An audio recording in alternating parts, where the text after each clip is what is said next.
Hello, this is Lisa, CEO of Site for Wight, welcoming you to this week's Talking News. This week, unfortunately, the new announcements from the governments regarding COVID meant that we did have to cancel a couple of events. This included the story writing competition, which is due to go ahead next Monday, but is now going to be an online event. The trustees felt that gathering 100 people into a confined space for the awards evening was not a sensible idea. We have all tried so hard to be careful over COVID, and with the uncertainty over the new variant, it was decided that the event should unfortunately be moved to an online event.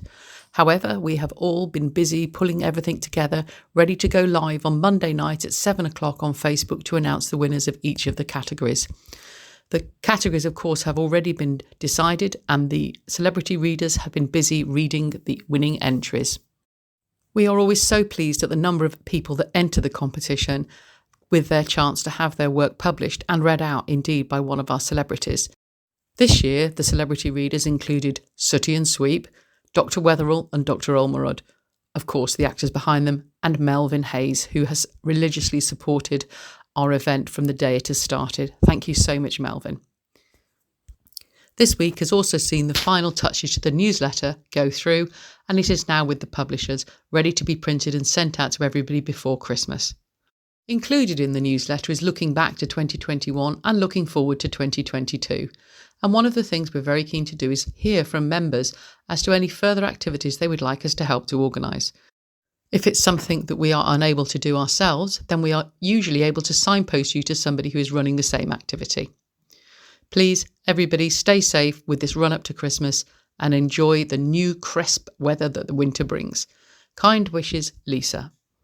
This is Alison, reading an article from the Island Echo, entitled Investigations Continue After 11 Hospitalized Following Ariton Bus Crash.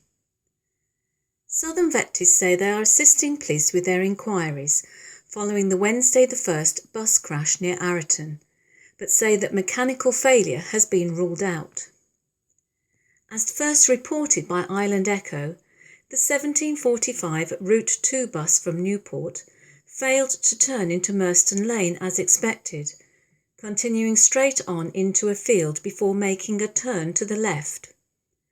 Eyewitnesses say that the double-decker launched into the air as it entered the field, which resulted in 2 people receiving serious injuries. A total of 11 people were taken to hospital, 8 of whom were admitted to the emergency department. However, all but 2 have now been discharged. The 2 casualties that remain in the hospital are said to have escaped any critical injuries, but Island Echo understands they have sustained significant injuries. There were 13 casualties in total. Firefighters from Hampshire and Isle of Wight Fire and Rescue Service had to extricate casualties from the top deck of the bus using specialist platform. One of the injured persons is understood to have had open leg fractures. 7 emergency ambulances, 2 patient transport ambulances, 4 fire engines, 1 rescue tender, 1 incident support unit, 1 Land Rover 4x4 and 2 Coast Guard rescue teams responded to the incident, alongside several police units. The road remained closed for 4 hours, but reopened shortly after 2200 hours that night. Richard Tildesley, Southern Vets' General Manager, has said in an update statement this morning, "One of our vehicles was involved in an incident yesterday evening when the bus left the road near Merston. Several passengers sustained injuries and were taken to hospital. We are awaiting an update on their progress and wish them a full and speedy recovery. The safety of our passengers and drivers is our highest priority, and our team began an immediate investigation to establish the circumstances behind this incident. We were able to recover the bus by driving it out of the field and confirmed the event was not the result of a mechanical fault. It is too early to report the exact cause, but we are assisting police as they carry out their inquiries and will provide a further update as soon as we are able to."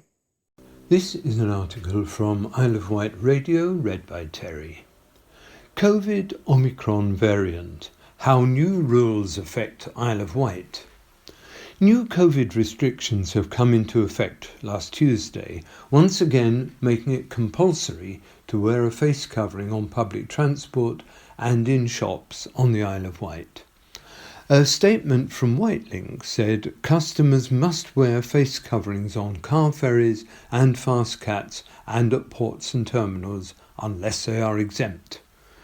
The Wight Link website is being updated to reflect the change in legislation. Leanna Lakes, Operations Director at Red Funnel, said face coverings are now mandatory for customers and team members on board and within our terminals. Customers may remove face coverings to eat and drink.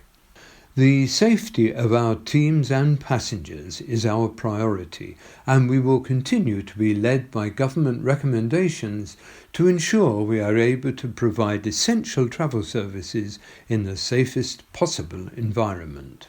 Richard Tildesley, Southern Vectis General Manager, said we must ask those on board to follow the government's latest instructions. Some people are exempt because they have certain physical or mental illnesses. Not all of these conditions are visible to others, so we ask that people are patient and considerate whilst travelling with us. There are no other restrictions at this time, and I'd like to remind customers that all of our buses are cleaned regularly with extra focus on high touch points. There is hand sanitizer on board, and we accept contactless payments. This is Patrina reading from Island Echo. What are the best ways to enjoy the island in the colder months? The Isle of Wight is renowned for its beautiful, clean beaches and stunning nature. But these delights are typically more gratifying in the warmer months, when the average temperature on the island is between 20 and 16 Celsius. In the harsher winter months, many islanders eschew the sights in favour of the comfort of central heating at home. There are numerous options for a warm and cosy night these days, with film marathons and games more readily available than ever before. Remember the days of trudging through the snow to the rental shop to select videos, and then having to painfully make the trip to return them a few days later. The days of risking frostbite for a film are well and truly over, and describing them to today's Netflix generations will result in gobsmacked looks of incredulity. Nowadays, thousands of films are at your fingertips online via various streaming services. These don't just provide a great selection, they're a million times more convenient as well. As the nights draw in and you spend more time at home with family over Christmas, you can't beat a lazy film marathon. Rewatching old classics or seeing your loved ones relish over one of your favourites for the first time is a joyous experience, and it can create treasured memories. Some streaming platforms such as Hbo Max have anticipated viewers' needs for movie binges and have arranged film series into their own selection on the service.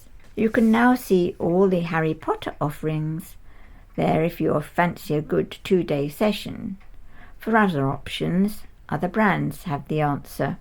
For instance, if you feel like watching all the Pirates of the Caribbean films in one go, or venturing on a Star Wars journey, you can see them on Disney+.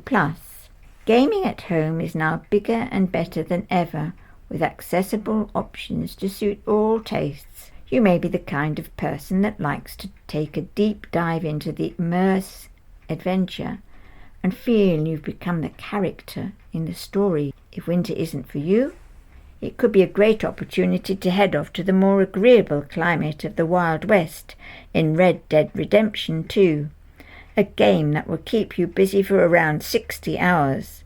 And that's just the main story mode. Alternatively, you can jump into a fantasy world filled with monsters and intrigue in The Witches 3 Wild Hunt, another title that takes a ridiculously long time to complete. Some people prefer to pop into games for brief periods just for a bit of action to lift the mood. There are plenty of options for this type of player as well, many of which can be played alongside others for some much-needed bonding time. Elevate is a cool app for fun brain training exercises, while selections like Bomb Squad and Hide Online are ideally suited to 2 players.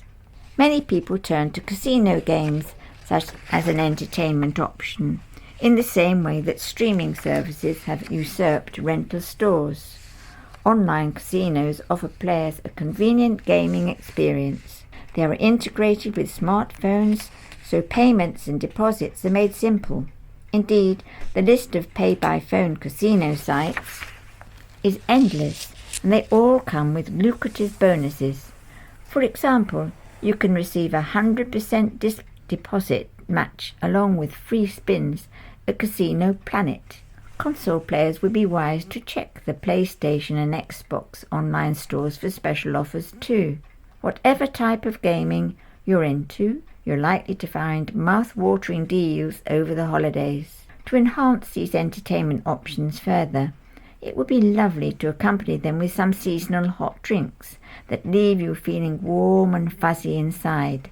Following recipes and making these beverages is also a fantastic way to have fun with friends. Homemade hot chocolate is an all-time classic, and you could try turning up the heat with a pinch of chili. Another delightful and healthy selection is jasmine and ginger tea, which is a perfect way to clear your airwaves if you have a cold. There's no need to feel downhearted about the cold weather and the lack of outdoor activities throughout winter. With so many options at home, it can be a pleasurable experience spending lazy evenings roasting next to the radiator. This is Michael reading an article from Isle of Wight Radio. Photos capture RAF helicopters in commemorative Isle of Wight flight. 2 RAF helicopters have marked a combined 90 years of service with a special flypast over the Isle of Wight.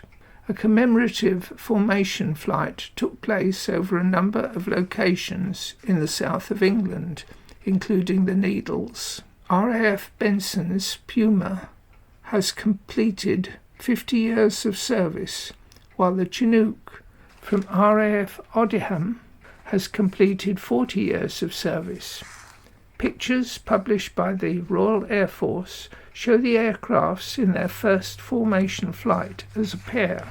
Each aircraft's tail art was especially commissioned to commemorate the significant anniversaries of their entry into service with the RAF. Both the Pumas and the Chinooks have operated as part of the Joint Helicopter Command for over 20 years. The longest serving of the 2 aircraft, the Puma, is a medium-lift support helicopter which entered service on January the 29th, 1971. Over the last 5 decades, it has supported combat and humanitarian operations around the world. This is Alison reading an article from the Island Echo entitled Public Health Boss Encourages Islanders to Get Vaccinated if They Haven't Already Done So. The Isle of Wight's Director of Public Health, Simon Bryant, is encouraging islanders to continue to get vaccinated, whether it's a first, second or booster dose. It comes as new rules in respect of face coverings come into force due to concerns over the new Omicron variant of the virus. Face coverings are compulsory again in shops and settings such as banks, post offices, hairdressers and public transport, while all travellers returning to the UK must take a PCR test on day 2 and self-isolate until they receive a negative result. All contacts of suspected Omicron cases must self-isolate regardless of their age or vaccination status. Test and Trace will be in touch with those cases. The measures have been introduced as a precaution while more information is gathered and assessed on the variant's transmissibility and any possible effect on the vaccines. The rules will be revisited in less than 3 weeks' time, with the Health Secretary Sajid Javid on Wednesday the 1st saying that things may be reviewed even sooner. Simon Bryant has said the vaccination programme and test, trace and isolate system continues to be the most effective way of reducing transmission, along with practising good hygiene, keeping spaces well ventilated and wearing masks. He has said, "I encourage everyone to get vaccinated, whether it's their first or second dose or booster. Research has shown the vaccines help reduce the risk of getting seriously ill or dying from COVID-19, as well as reduce the risk of catching or spreading COVID-19 and protecting against variants." However, the vaccination rollout has been declared a train crash by one local councillor, as islanders struggle to get an appointment. Councillor Carl Love, Cabinet Member for Public Health, adds, "I can't emphasise enough the importance of continuing with our COVID-safe behaviours, particularly with Christmas on the horizon. Wearing a mask, letting in fresh air when you meet at home, hand washing and social distancing are all going to play a big part this festive season. Please take a lateral flow test before you enjoy a Christmas event or go and mix with people you don't normally see. All these things together will help protect our island community this winter. It's far better to go the extra mile to protect each other and the gains we have all worked so hard for. Don't forget to use the keeptheislandsafe.org for COVID-19 information for the island." This is Michael reading an article from Isle of Wight Radio. Mobile vaccine booster bus to visit Isle of Wight. COVID booster jab capacity will be increased on the Isle of Wight following frustration of many residents who were unable to book appointments. There will be more walk-in vaccine opportunities starting this weekend with a roving mobile booster vaccine bus. Since the booster programme was announced, islanders have struggled to get appointments for their third jab. Some have been directed to the mainland. Others struggle to get an appointment through the national booking system, and there has been widespread confusion across social media. Having listened to islanders' access concerns in the last few weeks, Alison Smith, Managing Director of the NHS Hampshire, Southampton and Isle of Wight Clinical Commissioning Group, CCG, on Monday announced measures to increase the island's COVID booster capacity. Speaking to the Isle of Wight Council's Health and Social Care Scrutiny Committee, Ms Smith said the bus will visit 3 towns, Freshwater, Ventnor and Sandown, twice, between Thursday and Sunday, with a capacity to vaccinate between 250 and 500 people per site, 1,750 vaccines overall. Ms Smith said, "I apologise for the confusion. It was not our intention, and we will do all we can to unravel this and make sure everybody has the opportunity to get their booster. We need to do better."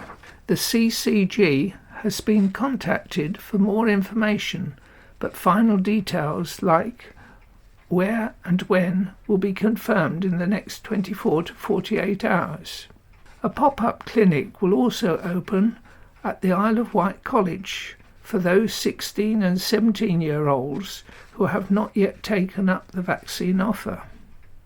Overall, 62% of those over 40 on the island have had their booster vaccine, and it was announced on the 29th of November boosters would be made available to all those over 18, as long as there was a long enough period between their second and third jab. The vaccine booster rollout was heavily criticised by the Scrutiny Committee, although it was also thankful for the hard work of vaccination teams and volunteers. This is Patrina reading from On the Wight. 3 islanders set to row across the Atlantic in 2023. An amazing challenge. The 3 islanders will pull in excess of 1.5 million oar strokes as they row 3,000 miles across the Atlantic, where waves can measure up to 20 feet high, all to raise awareness of ocean pollution. 3 friends from the Isle of Wight, UK, have come together for the ultimate ocean encounter. With shared passions for the environment and exploration, the Mermaid Atlantic team will compete in the Talisker Whisky Atlantic Challenge 2023, rowing to raise awareness of the preservation of ocean habitats and to raise funds for marine-focused environmental charities. The world's climate crisis is a shared concern for the 3 teammates who all embrace the sea as part of their everyday lives. They aim to raise awareness for 2 issues: water quality, including plastic pollution, and the protection of seagrass meadows, which are home to native seahorses and incredible carbon sinks. The team will be actively selecting sustainable suppliers and will seek out and refurbish the older Roanoke boat to minimise their impact on the environment and to highlight the effect waste disposal and human activity is having on the natural world. Mermaid Atlantic will be raising funds for the Hampshire and Isle of Wight Wildlife Trust, Surfers Against Sewage and the Seahorse Trust. Chris Mannion, Paul Berry, who rowed single-handed around the Isle of Wight in July 2018, Saviour Baker, Isle of Wight Distillery, were brought together through their love of the water, and between surfing, scuba diving and rowing, they forged a friendship.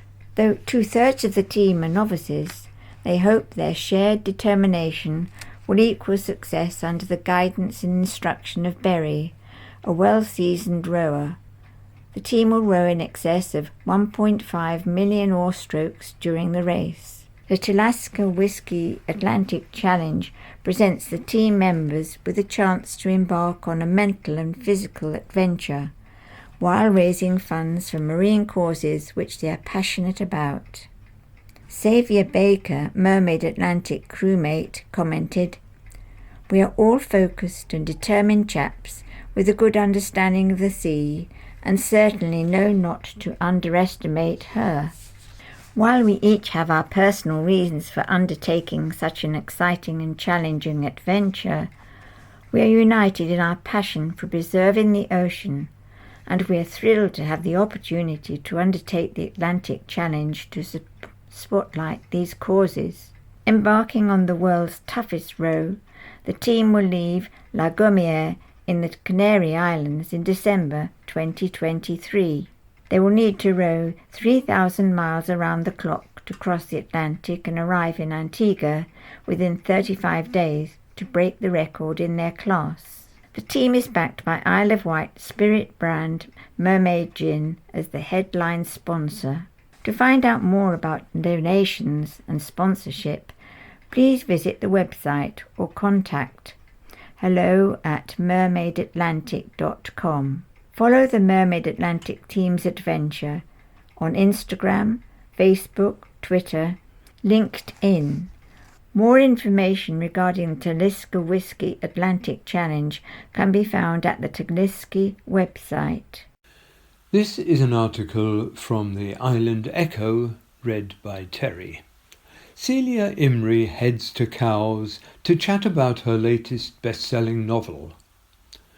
Popular British actress and best-selling novelist Celia Imrie is to feature in a special event in Cowes to talk about her latest novel, Orphans of the Storm. Celia Imrie, in conversation with Fidelis Morgan, is being organised by the Medina bookshop and will take place at the Island Sailing Club on Sunday the 12th of December. Orphans of the Storm is Celia's 6th book and is set on the Titanic's fateful voyage to America. Celia's career spans television, radio, film and theatre.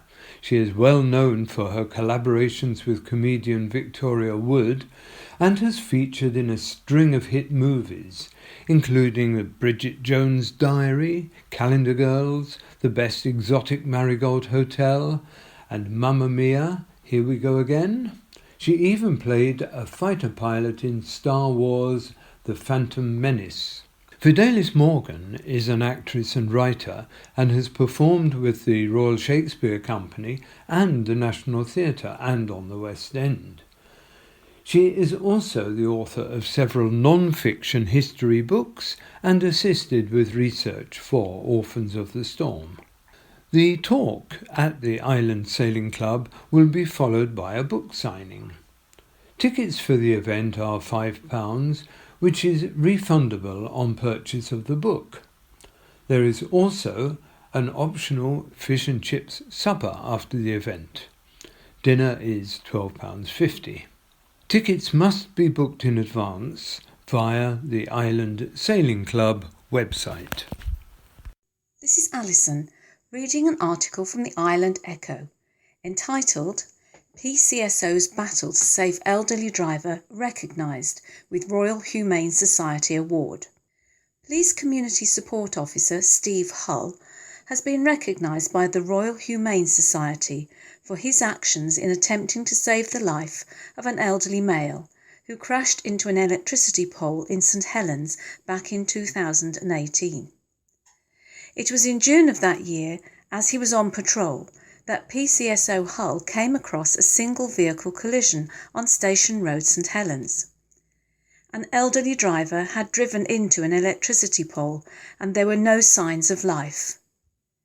Due to the location, it was clear that any other assistance was going to be a long time. PCSO Hull made the decision to start resuscitation in an attempt to bring the man back to life. He continued for around 10 minutes until an ambulance arrived and paramedics took over life-saving attempts. Sadly, the man did not survive.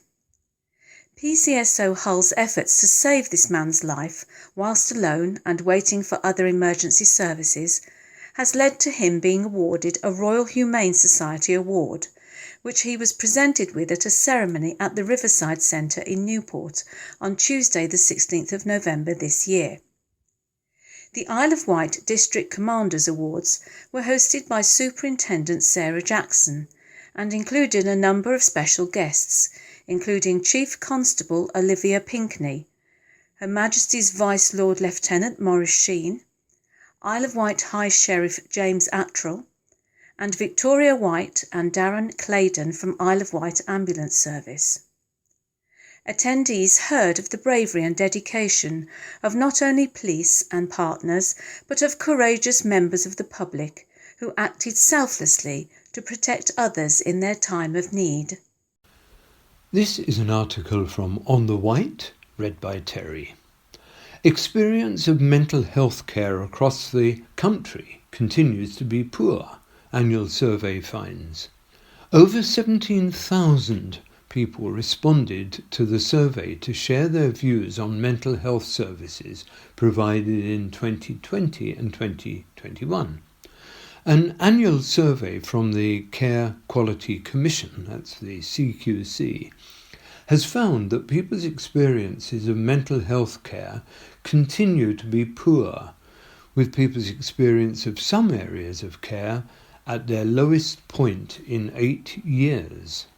CQC's Community Mental Health Survey, published on Wednesday the 1st of December, shows that nearly half of respondents reported that their mental health had deteriorated due to changes made to their care and treatment due to the pandemic. This year's survey received responses from 17,322 people who used NHS community mental health services in England in 2020 and 2021. People with more challenging and severe non-psychotic disorders, as well as those with complicated cognitive impairment and dementia disorders, consistently reported worse than average experiences when compared with those with psychotic disorders. Those aged 18 to 35 also reported worse than average experiences compared to those aged 66 and older. The survey found that people who received telephone-based care reported worse than average experiences in the key themes of overall experience, access, communication, and respect and dignity. In contrast, people who received care using video conferencing technology reported better than average experiences in these areas. The findings include over a quarter of people, 26%, would not know who to contact out of hours in the NHS if they had a crisis. Of those who did try to contact this person or team, a fifth did not get the help they needed, 20%, or could not contact them, 3%. Almost a fifth of people, 17%, reported care and services were not available when they needed them in the last 12 months. Only 56% of people were given enough time to discuss their needs and treatment. This is the lowest result for this question in 8 years. And just 2 in 5 people, 41%, said they had definitely seen enough of the services they relied upon to manage their condition. Of those who had been told who is in charge of organising their care, 96% knew how to contact this person or team. Similarly, 90% of people felt the person who organised their care did so very well or quite well. The survey results have been released for providers to review the experiences of people who use their services and to make improvements where needed. CQC will continue to use the findings as part of its wider monitoring of the quality of mental health care in England. Jemima Burnage, CQC's Deputy Chief Inspector and lead for mental health, said, "Not being able to access the right care and support when it is needed increases the risk of an individual's mental health deteriorating. This is a long-standing challenge which has been exacerbated by the increased demand on mental health services due to COVID-19.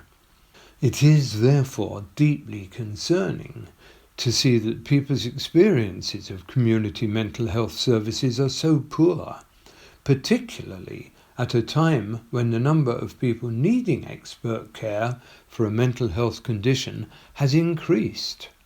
The pandemic has placed severe strain on all health services and the staff working in them, including mental health services.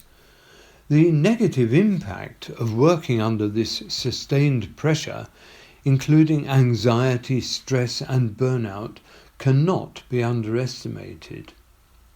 As we have previously reported, people's experiences of mental health services were poor prior to the pandemic, which is why it has never been more important that services are given the right support to be able to meet increased demand.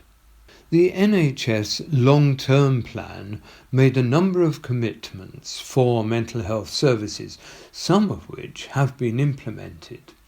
And this work must continue so people are able to access the right care when they need it. The development of integrated care systems is also a vital opportunity for mental health services to become more joined up with other services, improving outcomes for people with long-term mental health conditions, and achieving true parity of esteem between physical and mental health. This is Patrina reading from Island Echo. 11-year-old Avi helps Bryston Primary School to celebrate Interfaith Week. 11-year-old Avi Cisetti from Bryston Primary School has spoken to fellow pupils about his Hindu faith as part of the school's Interfaith Week activities. The nationally organised event aims to increase awareness of the different faith communities in the UK, in particular celebrating the contribution which their members make to their neighbourhoods and to wider society. Avi and his mum, Sunitha, were 2 of 7 speakers who visited the school to talk about Hinduism, Islam, Christianity and Judaism. The Year 6 pupil showed his classmates a small hand bell, gantha, used in Hindu rituals, and also a small drum called a damaru. He also talked about Diwali, the 5-day festival of lights, which is celebrated by millions of Hindus, Sikhs and Jains across the world each year. Pupils learned about the Islamic faith from Mr. Mohammed Bahar, Imam, at the local mosque in Newport. He talked about important events in the Islamic calendar, such as the festival of Eid al-Fitr, which takes place at the end of Ramadan. Children asked questions about Islamic prayer, including how often Muslims pray each day, about pilgrimage Hajj to Mecca, which most Muslims undertake at least once in their lifetime. He also showed children the Quran, a special prayer mat that must face Mecca during prayer.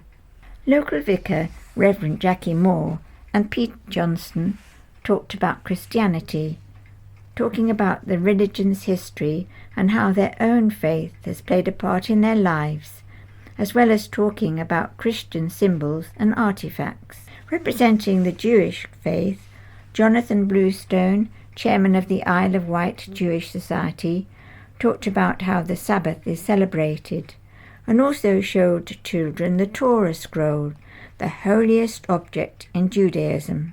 Rebecca Lennon, head teacher at Bryston Primary School, said, "It was wonderful to welcome representatives of different faiths to our school as part of our Interfaith Week activities. I was particularly proud of Avi for giving such an interesting and confident presentation to the school community about his faith. He certainly represents our school values of love, courage and respect. We thank him, his mum, and all the other speakers for taking the time to talk to our children about their faiths."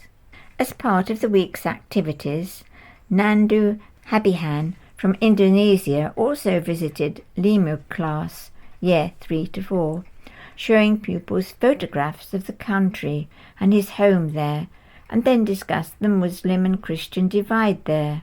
He then compared his time in Indonesia to being in the UK and how Christianity is celebrated differently in the two countries. The children asked lots of thoughtful questions and, by the end of the week, the whole school had discovered lots of similarities between the faiths as well as some differences. This is Michael reading an article from On the Wight. Isle of Wight author M.J. Trow launches book on the Cato Street conspiracy. M.J. Throw's latest offering is a gripping reconstruction of the plot to assassinate the British Prime Minister and Cabinet in 1820. In his latest book, Isle of Wight author M.J. Trow focuses his attention on a gripping reconstruction of the plot to assassinate the British Prime Minister and Cabinet in 1820. Enemies of the State, the Cato Street conspiracy explores the characters, motives and racial policies of the plotters and sets the conspiracy in the wider context of Britain after the Napoleonic Wars. On the 1st of May 1820, outside Newgate Prison, in front of a dense crowd, 5 of the Cato Street conspirators, Arthur Thistlewood, William Davidson, James Ings, Richard Tidd and John Brunt, were hanged for high treason. Then they were decapitated in the last brutal act of a murderous conspiracy that aimed to assassinate Prime Minister Lloyd Liverpool and his cabinet and destroy his government. The Cato Street conspirators matched the gunpowder plotters in their daring and in their fate, but their dark, radical intrigue hasn't received the attention it deserves. M.J. Trow, in this gripping, fast-moving account of this notorious but neglected episode in British history, reconstructs the case in vivid detail and sets it in the wider context of the French Revolution and the Napoleonic Wars. M.J. Troe has written highly praised historical biographies as well as studies of true crime. He is also a very successful novelist. Among his recent publications are Lives of Boudica, Vlad the Impaler, Kit Marlowe, the hero of the Charge of the Light Brigade, Captain William Morris, and War Crimes, Underworld Britain in the Second World War. He has produced several best-selling accounts of criminals' cases, in particular volumes on Derek Bentley, the Wigwam murderer, and Jack the Ripper, but he is perhaps best known for his many novels, which include the Lestrade and Maxwell series. If you'd like to buy the book, head to your local bookshop or purchase from the purchaser, Pen and Sword. This is Alison reading an article from the Island Echo entitled Wight Cycle Hire Established New Hire Centre in Newport, ready for the 2022 season. The island's leading cycle hire provider, Wight Cycle Hire, has established a new hire centre at the Riverside Centre in Newport. The Yarmouth-based business provides family-focused cycle hire, offering quality bikes backed up with the highest standards of customer service, operating from their West Wight Hire Centre, also providing an island-wide delivery service. John Allen, Managing Director, comments, "We have for a long time now been looking to add additional hire centre locations, but finding suitable facilities in the right areas has always provided a challenge. It's definitely all about location when it comes to cycle hire.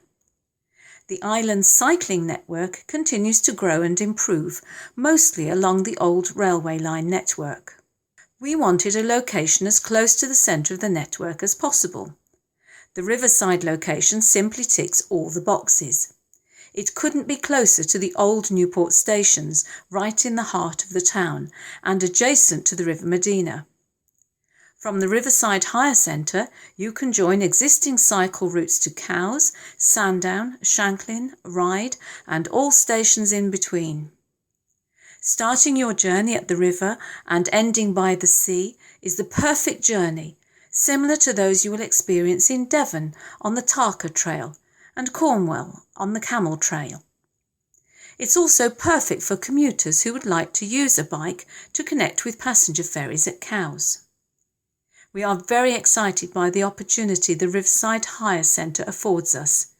It's also going to be an amazing and beneficial addition to the island's cycle hire infrastructure. The Riverside Hire Centre will open on the 1st of April 2022 and be open 7 days a week until the end of October. This is an article from Isle of Wight Radio, read by Terry. Sandown couple join merry side with Star Wars Christmas display. An Isle of Wight couple's Star Wars themed Christmas lights display is out of this world.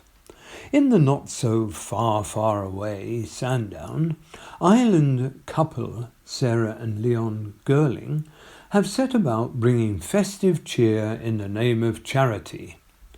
Outside their Victoria Road property, islanders will be able to spot Darth Vader, R2-D2, C-3PO and other favourites from the sci-fi. Posting on Twitter, Leon said, "How do we beat the COVID blues this Christmas? We should do things that cheer up the community, like our quirky Christmas light display, 38 Victoria Road, Sandown, raising funds for cancer research. Money from the display will go to cancer research."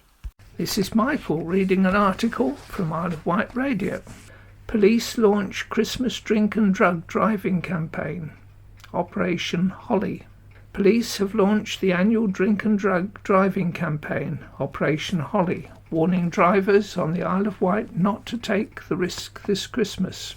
The initiative is run by the Joint Operations Road Policing Unit of the Hampshire Constabulary and Thames Valley Police, running from December the 1st until the 1st of January 2022. The campaign combines educational and enforcement activity in the run-up to Christmas and New Year to tackle drink and drug driving.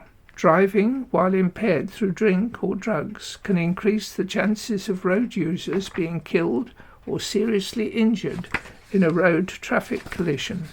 Sergeant Dave Haslett of the Joint Operations Road Policing Unit said, "Every year we run Op Holly, and every year we find that people still take to the roads having drunk too much alcohol or having taken drugs that will impair their driving.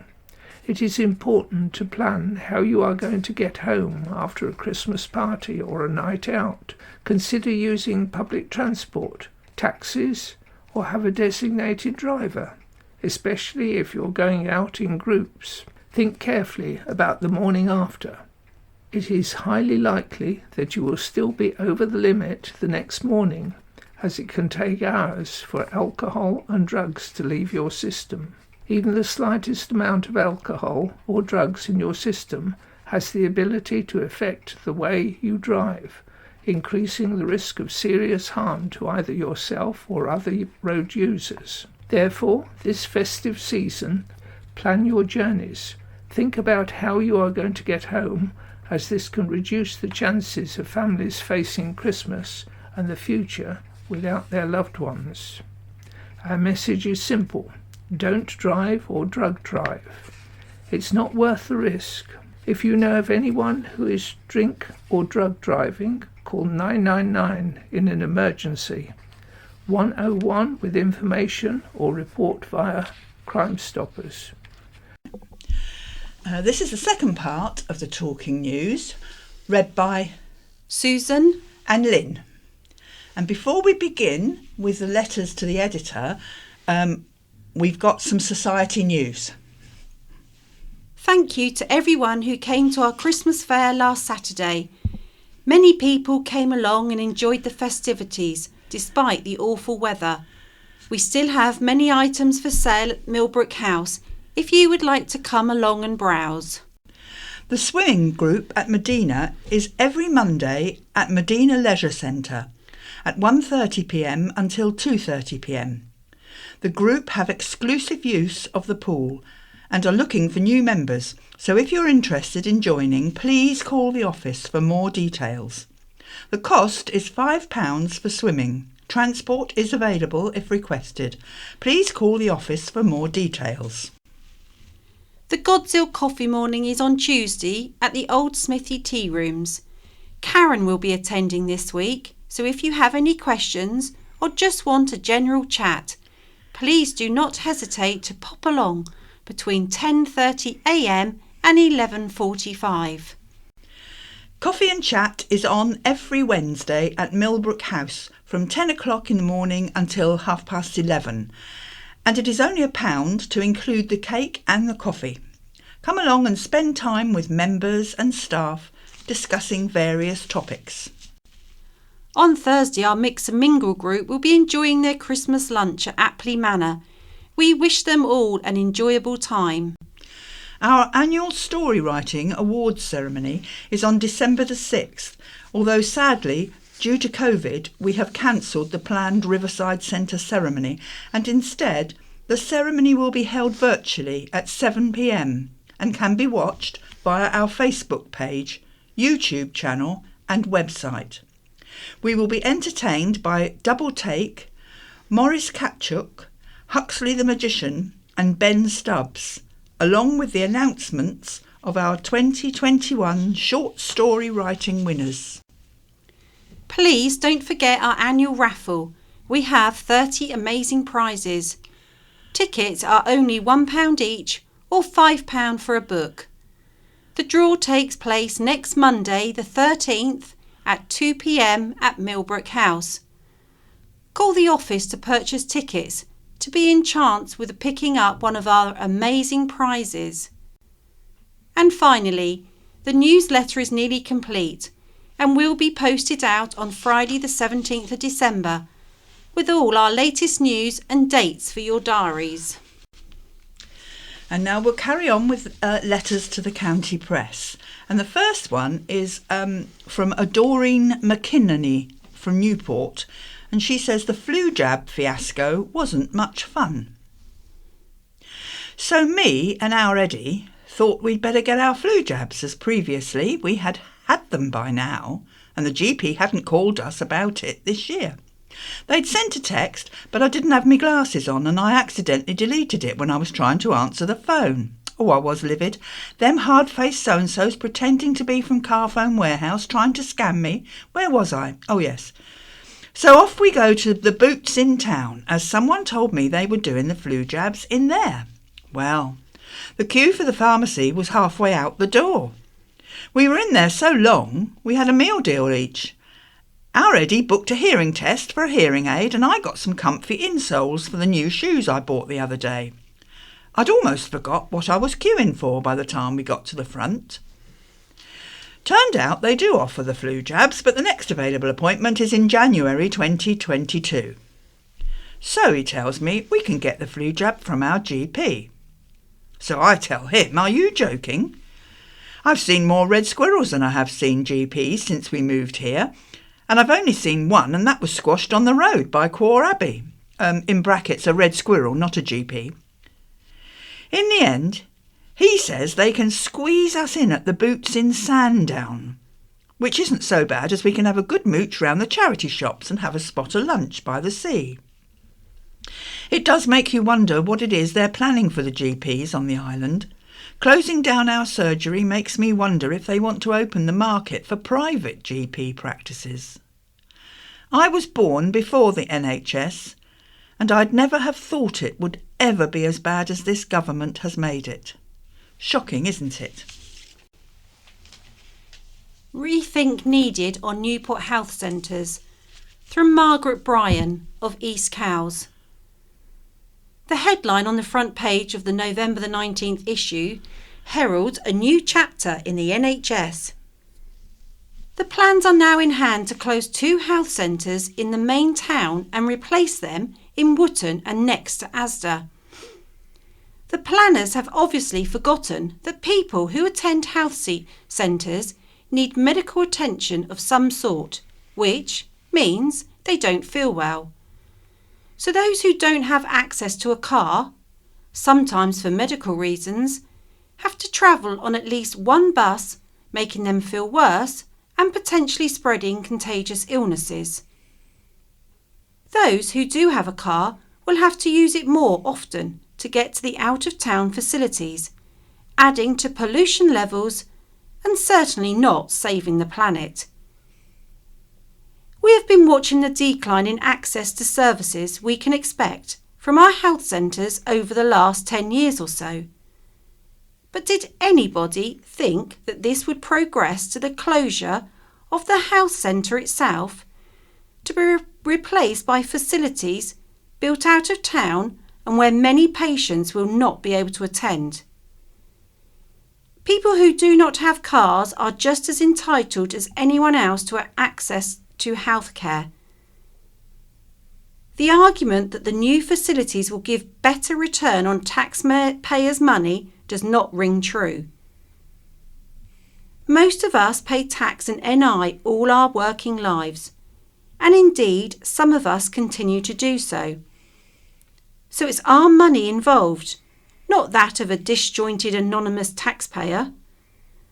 The provision of primary care has now shifted from general practitioner dealing with minor problems and signposting to hospitals for those who need it, to the receptionist doing the signposting and the doctor dealing with most insistent by telephone from goodness knows where.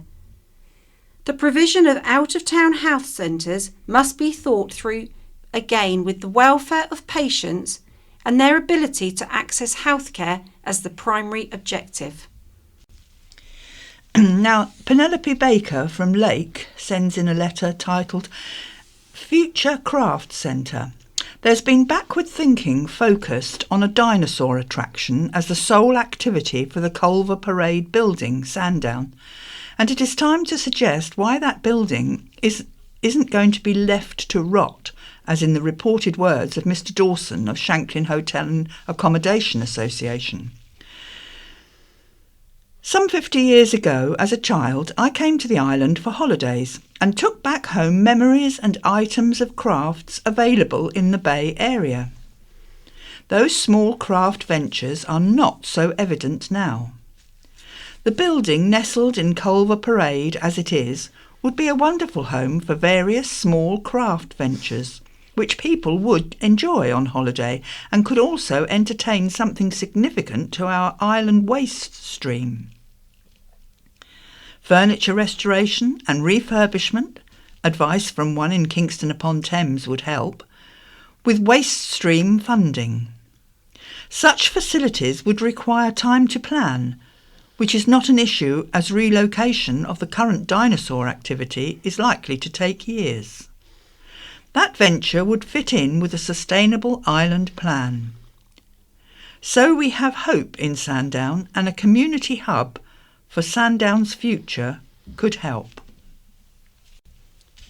Public pressure helped, but better infrastructure needed. From Paul Knocker of Bembridge. Congratulations to the surfers against sewage and to Maria Villa Vine. This is a rare example of a breakthrough for public pressure to secure an amendment to a bill going through Parliament. Sadly, it was only a partial victory as indicated by the statement. It was too expensive to replace the infrastructure that would mean companies could be forced to stop doing it altogether. One of the articles criticising the discharge of sewage into the sea, lakes and rivers during the recent heavy rainstorms referred correctly to the fact that the water companies have had 150 years to upgrade the infrastructure and in the meantime have paid out 75 billion in dividends.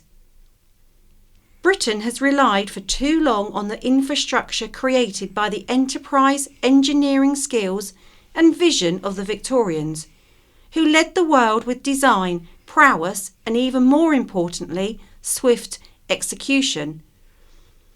Britain loves infrastructure. Boris Johnson once declared in characteristically vague terms: roads, bridges, ports, airports, railways and housing. Infrastructure is essentially the backbone of a vibrant economy, job creation and the quality of life. It facilitates trade and enables businesses to operate efficiently. The more recent track record when it comes to delivering infrastructure or construction projects on time and on budget is dire. The demand of improvement is driven by population growth, lifestyle changes and expectations. The population of the UK in 1851 was 16.8 million. Today it is 68 million, and this has not been reflected in the pace of change. And now Pat Holland from Newport sends in a letter titled Email Confusion.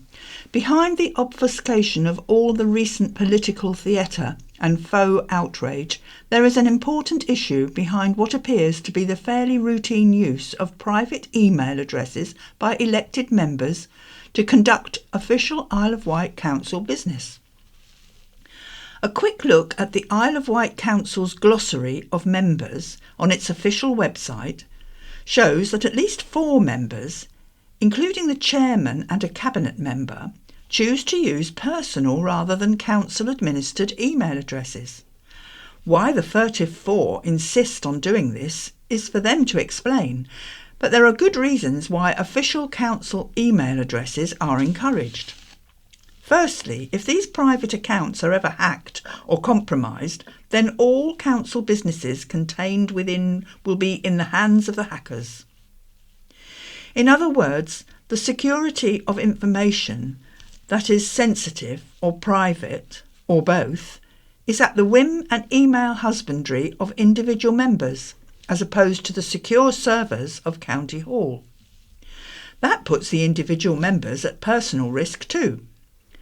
Secondly, freedom of information requests for details of council business conducted on email is most easily and reliably retrievable if officers, or are they staff these days, have access to the official council servers. Otherwise, it is down to individual members to decide which material on their devices is pertinent to the request.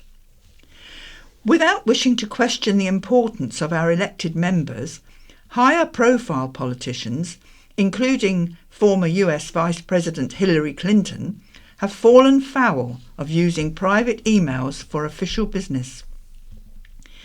This is not, as the Alliance's rather testy response asserts, a matter of political point scoring or looking for an argument. It goes to the heart of accountability and good governance. I would be interested to hear the case for continued use of private emails for council business, and indeed why the Alliance administration and County Hall's Officer Corps are not taking this issue more seriously. Come on, Bob. A letter from Vic Lothian of Newport. How refreshing to see that when it comes to sleaze, Bob Seeley, MP, is declaring that he will, in his normal style, address it head on. From the County Press column on the 26th of November. Sleaze from Westminster MPs is not limited to second jobs, as much as Mr Seeley wishes to deflect in this regard. Remember that his normal style was to attend a Seaview barbecue for half a sausage in spring 2020 against the government public health regulations at the time. His normal style is to vote against higher taxes on banks, against increasing funding to local councils, and against banning sewage outflows into our rivers, all on public record. His normal style is to claim to be championing protection for the Isle of Wight countryside, while fully supporting a government which chants the slogan, "Build, build, build." Perhaps Mr Seeley would care to address these actions head on too. It's my job to hold them to account, says Councillor Joe Robertson from St Helens. Dear Editor, I refer to the letter from D. Wilson, Isle of Wight Observer, November 26th. I agree that Michael Gove should have avoided using a private email account for government business while at the Department for Education. He and others have rightly been pulled up for it. The same should apply to all politicians in leadership roles, including the leader of the Isle of Wight Council, regardless of their political leanings. That is why I asked the leader if she would no longer use her private email account for council business. It is not childish to ask. It is my job to scrutinise the work of the council, including its leader. And this is a letter from John Mathers of Bryston. I strongly disagree with the views expressed by James Kay, promoter of the Isle of Wight road races, in Vector's View, from the Isle of Wight Observer in November 2019. The motorcycle race will have a negative impact on both the environment and wildlife in this beautiful, quiet area. Many people visit the island specifically because this is an area of natural beauty and heritage coast for walking, cycling and other quiet enjoyment of the coast and countryside. The noise of motorbikes travelling at around 200 miles per hour would ruin the enjoyment of all other visitors to this part of the island, as well as being a major intrusion to local residents, many of whom are elderly and have chosen to live here because it is quiet. The races will also put off potential visitors who want to come for the peace and tranquility, so the income from them will be lost, and the image of the island and its tourism branding as a quiet holiday area will be compromised. The races would also cause pollution from the racing teams and from the following fans. With so many people estimated to attend, there'll be a lot of unregulated parking, camping, traffic and litter. The route runs through villages and hamlets along narrow lanes, many without pavements, so I have serious safety concerns. Motorcyclists will try out the circuits used in these races, not just during the event, but throughout the year, risking themselves, visitors and local residents. People would not be able to travel around and local residents would end up being locked in during the races.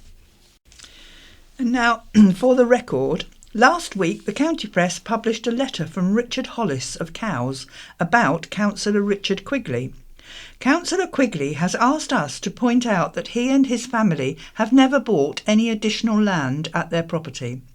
They bought the previous riding school in a derelict state as a single plot. All land associated with the plot has been as one for 100 years and has not been available for purchase separately at any point as far as they are concerned. At no point has Councillor Quigley objected to the development referred by Mr Hollis, only lamenting the lack of social and affordable housing. Councillor Quigley and family would welcome the building of social housing all around where they live. He says Mr Hollis's letter was therefore erroneous and false. Is British love affair with the NHS over? From Hans Bromwick of Cowes. Last week's deliberately contrived, oh it's just Boris, antics of not wearing a mask on a crowded train and hospital visit, along with the whimsical suggestion members of the CBI visit Peppa Pig World, succeeded in drawing attention away from far more important things, such as the third reading of the Health and Care Bill, which quietly passed unamended last week. No need to ask which way Bob Seeley voted. So what might be driving the government's desire to increasingly embrace the private sector? Might it be that NHS finances are spiralling out of control? Something rarely talked about are the escalating costs surrounding medical negligence.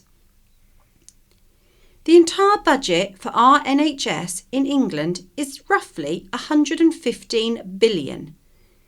NHS Resolution has estimated that negligent liabilities for the future stand at a staggering 83.4 billion, figures for 2019. It is not difficult to see the attraction of welcoming in the private sector to provide more medical services, not least to help shoulder any future medical negligence liabilities. As the private sector makes deeper and deeper inroads into providing medical services for our NHS, will standards improve, or will their involvement become so entrenched standards will drop when capabilities within our NHS become so depleted there are no other alternatives but to accept whatever the private sector is prepared to offer, after it has creamed off huge profits for its shareholders, of course. Which political party, if any, will be brave enough to reverse the trend and do the public care, or is the love affair with our NHS over? Right, now it's White Memories. The joys of anthrax in days gone by. On Friday, July the 11th, 1925, 13-year-old Charlie Matthews left his home in Northwood to walk into Cowes, where he worked for Mr Albert Colley at the Isle of Wight Hair Company. The premises were in some buildings at the rear of 30 Newport Road, Cowes, once home to the Esso garage, for readers who know Cowes of old. Mr Colley employed 24 girls and 4 boys aged 13 to 30 to wash and disinfect large amounts of animal hair, usually horsehair. Charlie felt ill this morning, and at 8:15 he decided to go home, complaining of a headache and feeling sick. His condition worsened, and on the Sunday morning a doctor was summoned. 2 hours later, Charlie was dead. On close examination, the doctor found a small red pustule on Charlie's arm, which raised suspicions in his mind. He removed it and sent it for microscopic examination. A few days later, the results came back. Charlie had died of anthrax. Anthrax is one of the most toxic diseases known to man. Its germs can live for decades, and the disease is often fatal, depending on the way it enters the body. It is passed on to humans from livestock or horses through direct contact with them, usually through cuts or by breathing the spores in. Charlie was employed as a wet hackler, someone who disentangled wet horsehair using a large metal comb, and he was handling horsehair in the industrial quantities every day. In the days when nothing was wasted, animal hair had many uses. It was used for stuffing upholstery, making fabric for covering furniture, making bows for violins, and it was widely used in the building trade to bulk out plaster. Charlie would also have been familiar with badger hair, which was widely used in fine art paintbrushes and shaving brushes. The downside to all this admirable recycling was anthrax. A few weeks later, a coroner's inquest was held into Charlie's death. Mr. Colley, Charlie's employer, came in for some tough questioning. "Have you had any case of anthrax at your factory before?" "No, sir." "Haven't other employees complained of the same thing, headache and sickness?" "Well, perhaps boys and girls have gone home with headache or sickness." "You have had this sort of thing many times before?" "I cannot say. We've had nothing unusual." Mr. Colley went on to tell the coroner he had been in the horsehair business since he was 14 and had been using horsehair from Russia and Siberia since June 1924. All his raw hair came from London agents and personally supervised the disinfecting using the method approved by the Home Office. The disinfectant solution was heated to 160 degrees centigrade and the hair submerged in it for an hour to destroy the anthrax bacilli. I suppose there is no doubt that the boy caught anthrax at work. That is the doctor's evidence. If the doctor said it is anthrax, I am not going against it. I take it that you put the bales of hay directly in the disinfectant and any risks there is have been taken by yourself? Yes. If the disinfection is complete, the deceased would be the first person to touch the unfair hair. It is quite possible. I disinfect about £200 of hair at a time. I sometimes have a boy to help me carry a bale to the tank, but I always open the bale myself. In a surprise move, the coroner announced that there was a boy present from the factory.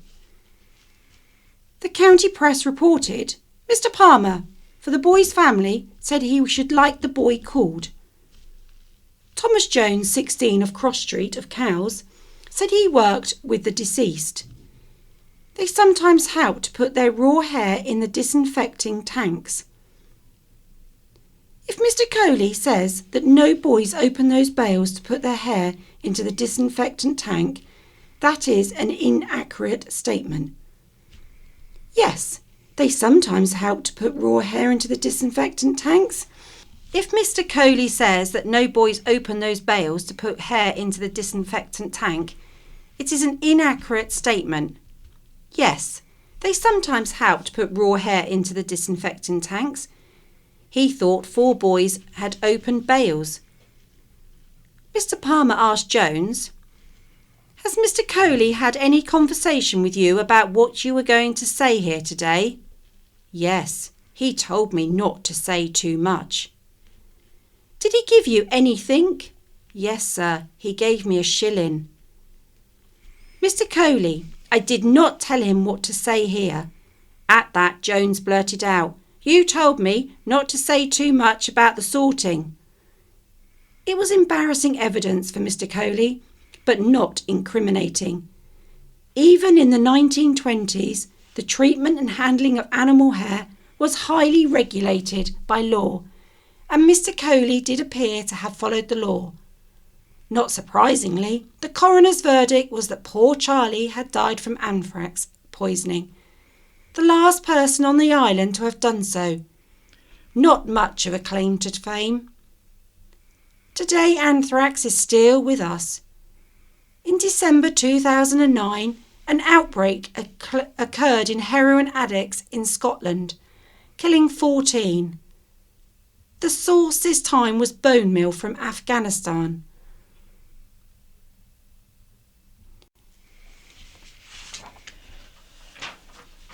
And now Matthew Chatfield gives his view, having that mainland driving conversation. They don't even know they are doing it. Mainlanders just can't help but talk about roads. If you arrive by car at your destination on the North Island, it's only a matter of time before your host will inquire, "And what way did you come?" I've listened to the response, and the answer they seek sounds something like, "Well, Graham, we took the M123 as far as Borchester, went round the Thrigbury bypass and stopped at Makewater Services for 25 minutes. The reply from the other party is to give their own description of such a route, but in reverse. This call and response can go on for some time with particularly tedious people. When unsuspecting overners try to open a conversation like this on the island, they get looks of incomprehension. What use this kind of discussion could be is hard for us island folk to fathom. Indeed, the whole conversation makes little sense to us who habitually drive on the island. Because here, the best way to navigate is just to point the car vaguely at the place you want to end up in and keep driving. Many of the roads have no name or number, or if they do, we've no idea what it is. Could you name a single numbered B road on the island? I thought not. If they do have a name, it's the same one. There are 4 roads called High Street within 10 minutes of my house. What's more, there are some routes that just don't really exist, so you have to make them up. Can you put your hand on your heart and swear you know the best way to get to Newbridge? I'm sure I've never driven between Ryde and Chale the same way twice in my life. And why is it that I always go into Ventnor via Wroxall, but drive home via Shanklin? But it doesn't matter. In the unlikely event of losing your way, the worst that can happen is you drive round the island and end up back where you started. Or be more creative. I once heard a tourist telling incredulous friends that they'd got lost on the way, but found Newport by tailing a Southern Vectis bus, which helpfully had its destination on it. An excellent demonstration of the axiom, if it's stupid but it works, then it's not stupid. I've lived on the island for most of my adult life, but I still couldn't describe how to get from one place to another using that mainland road language. Can you imagine an islander talking about how they came along the A3055 until they got to the A3020, or anyone understanding it if they did? It's more likely to sound like this. Well, Nipper, we got onto the Newport Road where the post office used to be, and then we turned off when we reached that field where the donkey died. We'd been on the road for a good 15 minutes, so your dad stopped at the garden centre.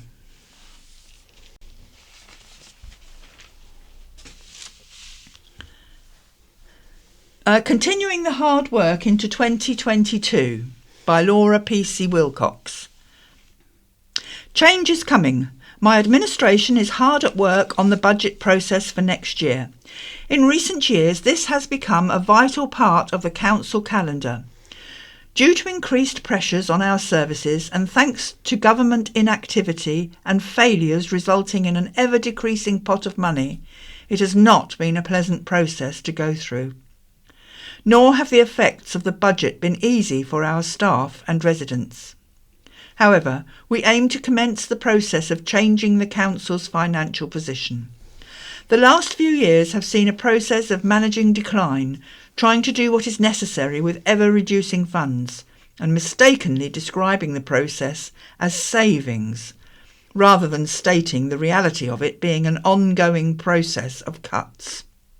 Time for change. We aim to reinvigorate the council and start to develop a financial strategy built on growth rather than cuts. If we fail to do this, then key services that support our residents, our island and our community will either cease or cease to be adequate for the need and demand that is there. However, we can't achieve this in one single step. Any large vehicle has to put the brakes on first, and then, when it is under control, you can change direction. Much of what we want to do is limited by what we inherited from the previous administration. That previous council set budgets which have tied our hands for the coming year. So this year, we aim to put the brakes on the process of cuts and decline. Due to what we have inherited, we have still had to identify savings, and do so with our hands tied to some extent. Nevertheless, we will do this in the least damaging way possible, and we will aim to protect whatever we possibly can. This will mean that in the next year we can plan and start to turn the wheel and implement the change of direction we need. We will work on innovative ways of generating money to help fund vital services and thereby offset the financial impact of the ongoing lack of assistance from and continuing cuts to our funding by central government. This is my last column in the county press for 2021. In closing, I would like to thank all those who have sent me kind messages and good wishes when I felt the need to take a few days off. The time was valuable, and I was able to do a lot of thinking and planning about the way we need to go forward. I therefore wish you laughter and happiness for the festive season and good health and prosperity for the new year, and hope that we can look forward to 2022 with purpose and positivity. Good things will happen.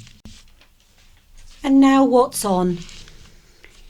The award-winning A4 Brass Quartet will star at West Wight Arts Association concert on Saturday, December the 11th.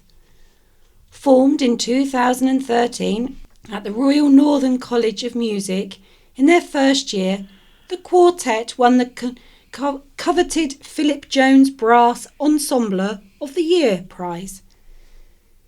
The quartet consists of principal players from some of the UK's top brass bands, including Bryhausen, Rastrick and Fodens. They will play music by Strauss, Vaughan Williams, Rutter, Jake Thorpe, Kahn and Stein, Javits and Springer. The West Wight Arts Association event will be held at Freshwater Memorial Hall at 7 p.m.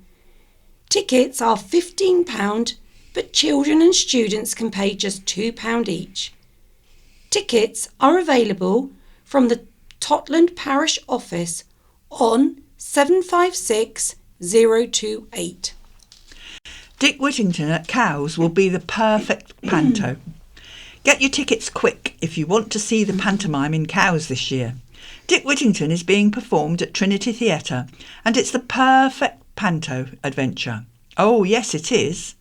Shows take place tonight, Friday to Sunday, and again from Friday December the 10th to Sunday December the 12th.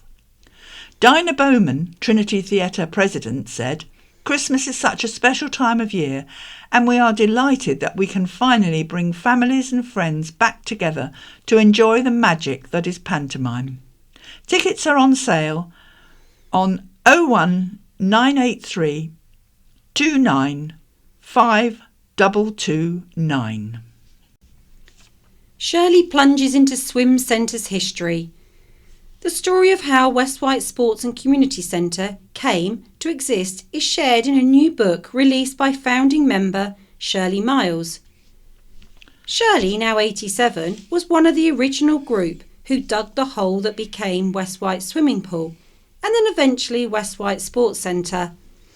The pandemic eventually forced her to retire, but she worked as a swimming instructor right up to the beginning of 2020. Shirley wrote the book titled Hole in the Ground during lockdown with assistance from her daughter Nicola.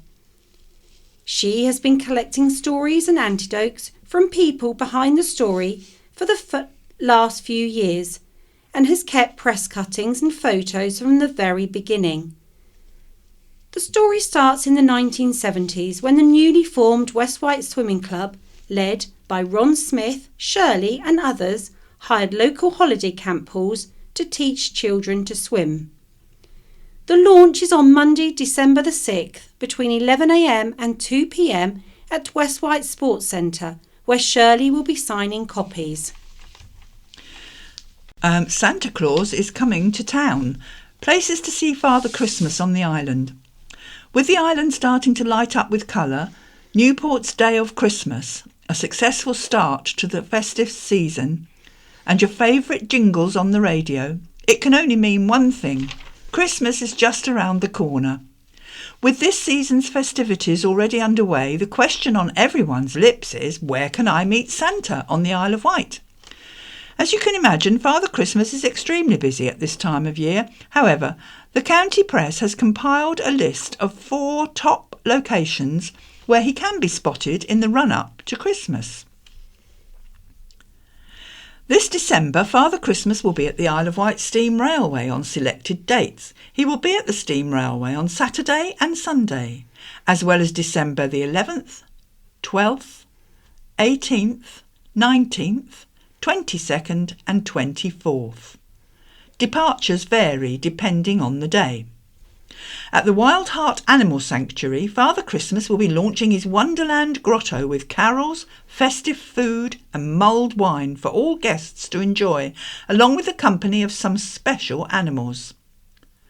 Although Father Christmas is busy, he will be at the Animal Sanctuary every weekend on the run-up to Christmas. The cafe will also be serving festive treats throughout the season. Wild Heart Animal Sanctuary is the former Isle of Wight Zoo, located in Yaverland, Sandown. Tapnell Farm welcomes Father Christmas for another year of festivities, bringing along new characters and adventures. Santa will be spreading Christmas cheer on the farm from Sunday, Thursday, December the 9th, Sunday the 12th, Thursday the 16th, Saturday the 18th, Tuesday the 21st and Thursday the 23rd, with a host of activities for the little ones and adults throughout the whole of December. Due to COVID restrictions, minimum group sizes are 3 and maximum is 6, with the experience being a group participation. Other venues are available, of course, but there's no Father Christmas at the Needles landmark attraction or Busy Bee Garden Centre this year. Wight Proms will be back at Northwood House in 2022. Organisers of the music festival have revealed the dates as August the 16th to the 21st. Held in the grounds of Northwood House in Cowes, Wight Proms showcases classical musicals alongside songs from the West End and stand-up comedy over open-air gigs in Northwood Park. The Isle of Wight Council takes a major step towards its zero carbon goal. The Isle of Wight Council looks set to take another major step towards achieving its zero carbon ambition. The Council has underlined its commitment to tackling climate change by announcing plans to move its own public sector investments away from fossil fuels and encouraging the administrators of the Isle of Wight Pension Fund to do the same. The landmark commitment forms part of Mission Zero, the authority's far-reaching climate and environmental strategy, which sets out how the island can be carbon neutral by 2040, 10 years before the government target. The Council has vowed to conduct a full review of all its investments with a view to divesting money away from activities that cause environmental harm. Councillor Jonathan Bacon, Cabinet Member for the Environment, explained, "We're already progressing work to evaluate the current carbon footprint of the pension fund. Once this has been established, the Pension Fund Committee will consider how best to reduce the fund's carbon footprint while meeting its legal obligations to the members of the scheme. Our aim is to eradicate environmental harm as soon as practically possible. Sewage protesters on Gurnard Beach. Olympic gold medalist sailor Shirley Robertson was amongst around 50 surfers against sewage protesters who braved Storm Arwen at Yaverland on Saturday to highlight Southern Water's discharge of raw sewage into the sea. Shirley, who lives in Cowes, brought along her own protest banner, as some of the group even took a dip in the icy water.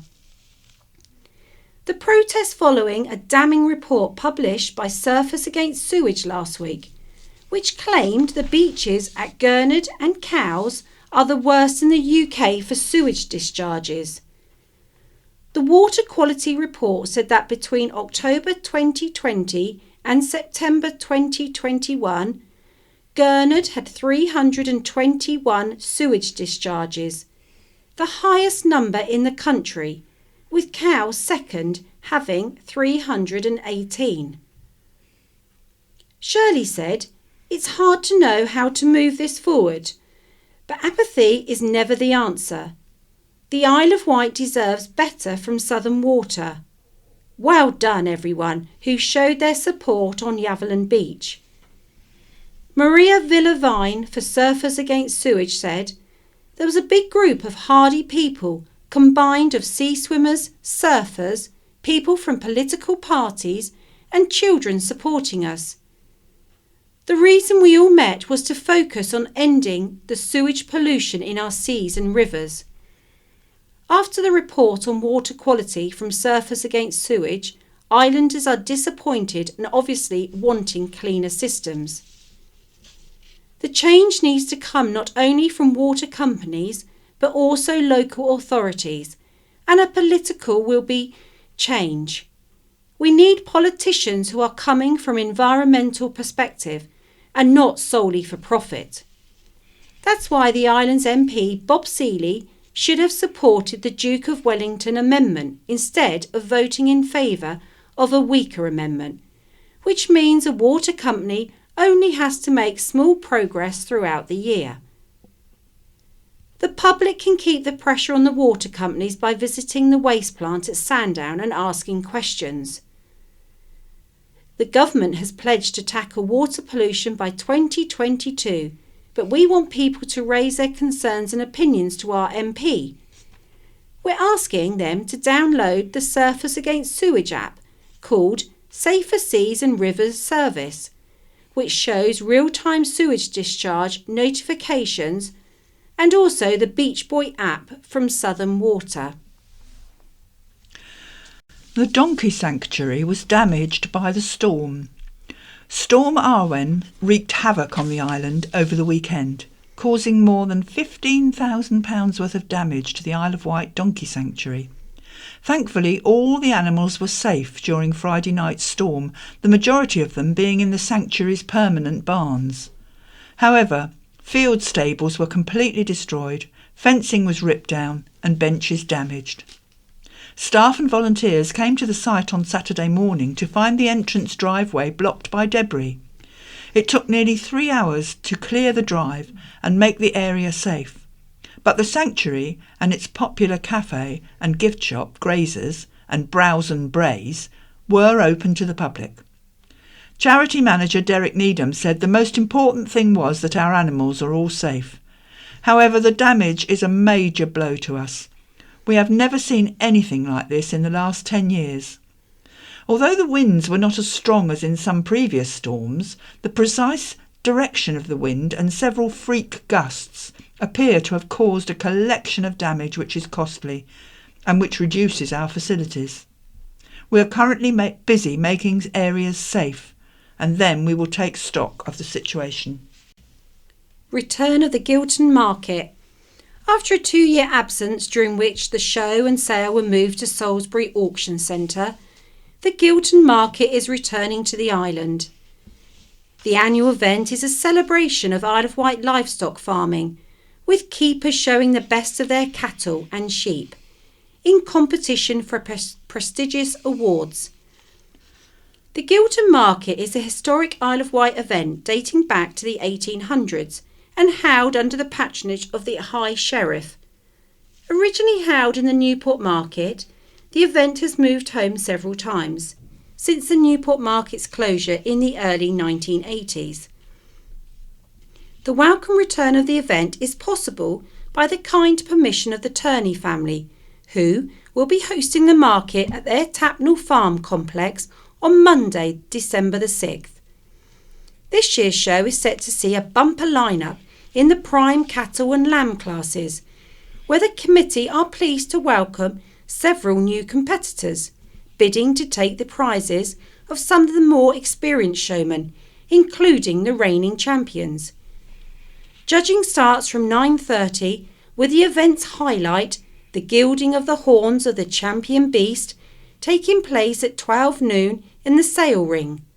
Local and mainland butchers will then have the opportunity to buy stock in good time to stock up for Christmas. The Isle of Wight NHS is looking for rooms. Amid the island's current rental crisis, the island's NHS is urgently seeking rental rooms and properties for their professionals. The Isle of Wight NHS Trust is set to welcome 59 new international team members in the coming months up to February 2022. From junior doctors on rotation and healthcare professionals working away from home to international recruits, available accommodation is important to support staff working on the front line. The Trust is urging those with spare rooms to consider renting them out, with monthly rent including the room and all bills not exceeding £450. The Trust will support hosts in welcoming their new house member to ensure they settle in. Those able to help may be eligible for the government's Rent-a-Room scheme, which lets people earn up to a maximum of £7,500 per year, tax-free. The Trust is looking for a range of accommodation, from rental rooms in people's homes to houses to accommodate families, and preferably properties that are furnished. Accommodation in Newport or surrounding areas with good bus links is preferred but not essential.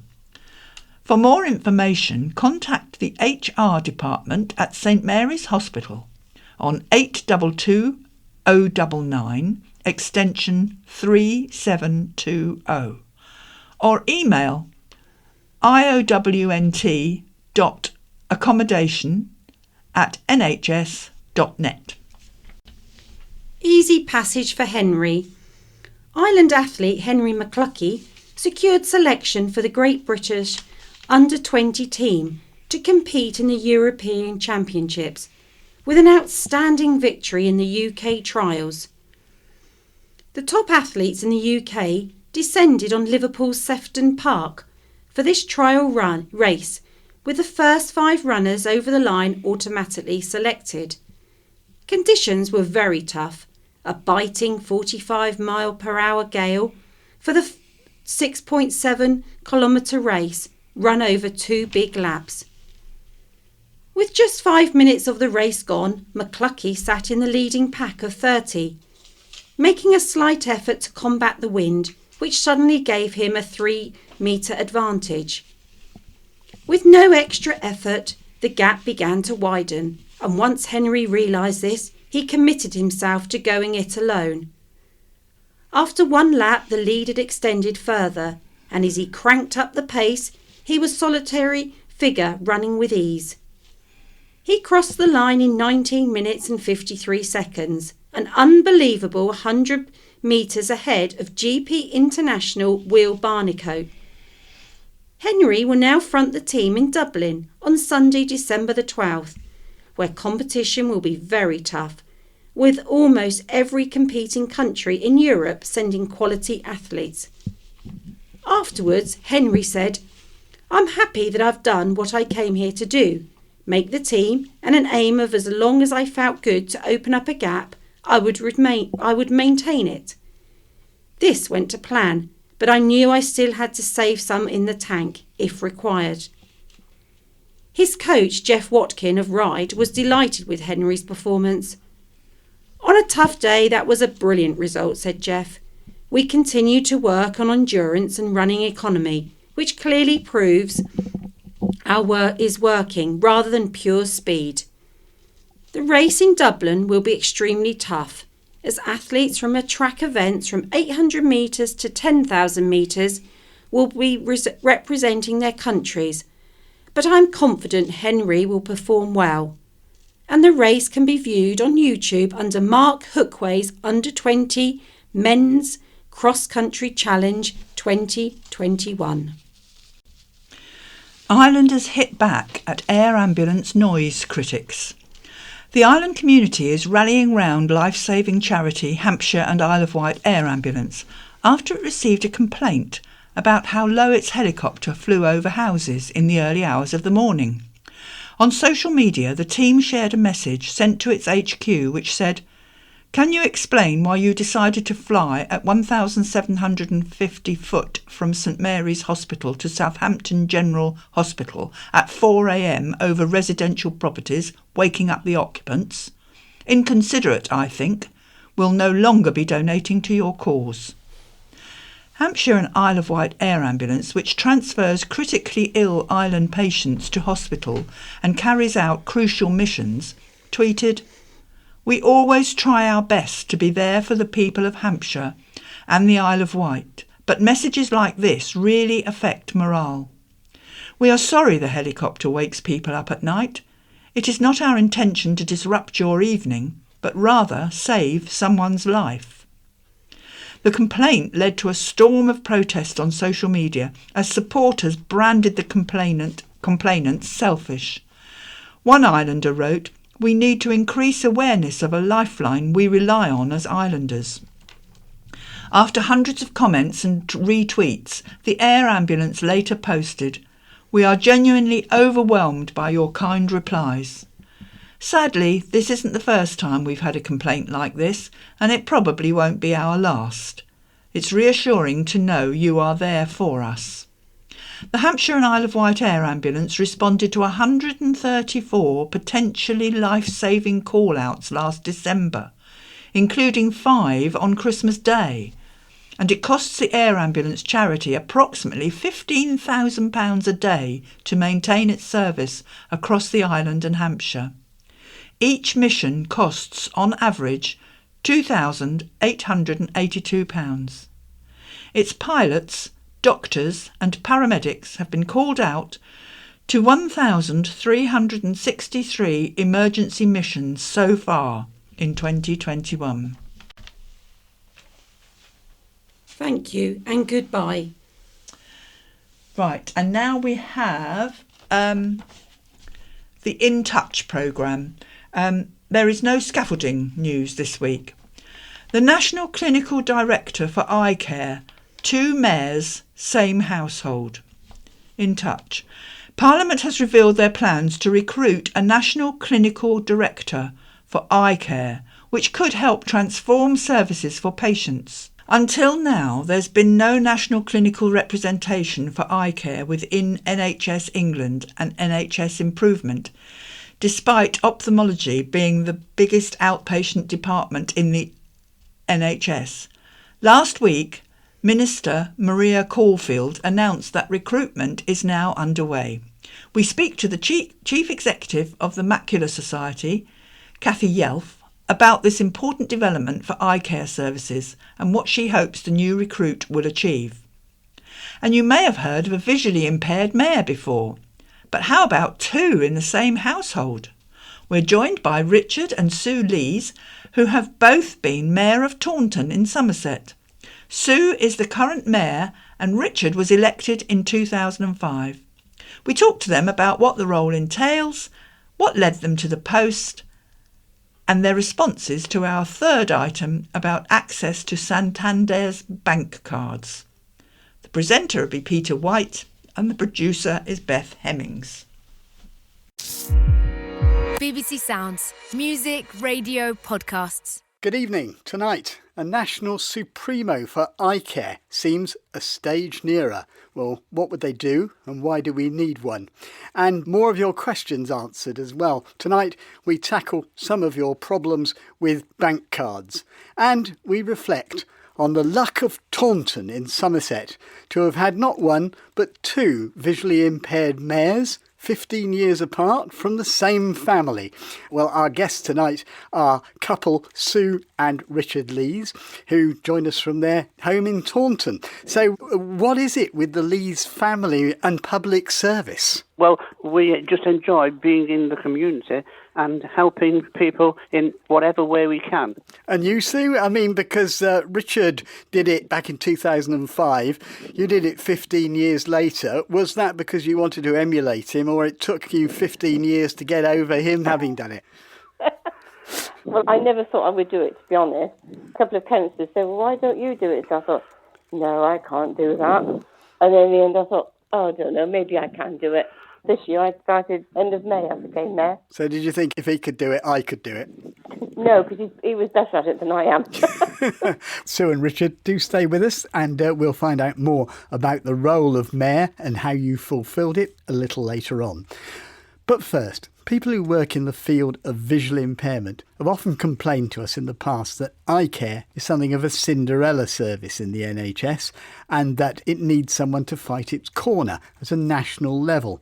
Well, this answer to a written question in Parliament last week suggests that their complaints might at last have been heard.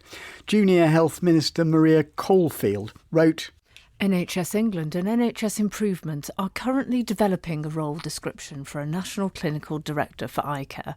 They will support recovery and provide clinical leadership to NHS England's work to transform eye care services. A national recruitment process will be launched in due course. Well, that all sounds rather sober, but someone who's advocated something like this on this programme in the past is Cathy Yelf, CEO of the Macular Society, which represents hundreds of thousands of people with the commonest cause of eye disease in the UK. Cathy, your reaction to this news? Peter, we're absolutely delighted at the promise that this now holds out. So we were very pleased to hear this announcement last week. As you say, we've been asking for it for a long time. And if it's about to come true, then we shall be absolutely thrilled. So remind us why you think this is so necessary. Why do we need a national eye care director? Well, I think anybody who's had anything to do with the eye sector across the UK, although this post is particularly for England, but this applies across the UK, knows how fragmented eye care services are. Primary care is not joined up to secondary care. Neither primary nor secondary care are fully joined up to rehabilitation services and low vision services. And everybody knows what a minefield it is to navigate and negotiate the pathway if you're a blind or visually impaired person. We know that there are huge capacity problems in the NHS services, the difficulty of accessing treatment, the postcode lottery that there is around the country, and all these things need to be addressed and brought together now with some proper leadership at a national level. Do you have any indication at the moment of the timescale on this, given how long you've waited? No, we don't, unfortunately. But what we do know is that eye care is in very serious trouble. It was before the COVID pandemic, and it is now even more so because of COVID. And I think that that's possibly what has pushed the government and NHS Improvement to look at this a bit more closely, because we now know that ophthalmology is the biggest outpatient specialty in the NHS. It's bigger even than orthopaedics, more than 11 million outpatient appointments a year. And I think that's one of the reasons why it has suddenly come into people's view that this is a very major part of the NHS's work, and it lacks a national clinical director to lead making this a coherent programme across the NHS. And when you say it's in trouble, I mean, what are the tangible things that you think that this is still causing, the lack of this? Well, we know that the NHS struggles to treat everybody in a timely way. Macular degeneration, of course, is putting huge pressure on NHS services because of the number of people who are now developing late-stage macular degeneration. As you say, it's the biggest cause of sight loss, bigger than all the others put together, in fact. And because of the ageing population, the demand is increasing for treatment. We know that because primary care in eye care is outside the NHS, it's delivered by optometry professionals in private practice in the high street, that there isn't a joined-up referral process in very many parts of the country. And that means some people are referred into primary care who don't need to be, and other people are referred too late. And we know at the other end of the spectrum, when people do have sight loss, that it's very difficult in some areas of the country to access low vision services. And somebody needs to take an overview of this and try to create a coherent policy and programme for joining up and evening out and levelling up, if you like, the services that are available to patients across the country. If you were drawing up an agenda for this person, whoever it is who gets it, what would be the top priority on your list of the things they need to tackle? Well, the iCare, as the Minister referred to in her answer, the iCare Recovery and Transformation Programme post-COVID is slowing down, and we need to get that right. There is an opportunity here for the NHS to really rework services to make them more efficient and to make sure that more people are treated. But they will need to work with these other ends of the spectrum, the primary care optometrists and the low vision suppliers at the other end of the spectrum. So that's one thing. It is to make sure that the iCare Recovery and Transformation Programme gets on track and actually delivers something. But it also needs to address capacity now, but also future capacity, because there is and this is a bit of a cliche now, but I've used the term so often, a tsunami of sight loss coming towards the NHS in the next 10 to 20 years. And you cannot turn out consultant ophthalmologists in a couple of years. It takes a decade to turn out a consultant ophthalmologist. And if they don't start planning for the workforce of the future properly now, then the troubles are only going to get even worse.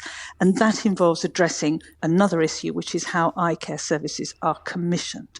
So we have now these integrated care systems being developed, which are intended to take over commissioning for bigger parts of the country.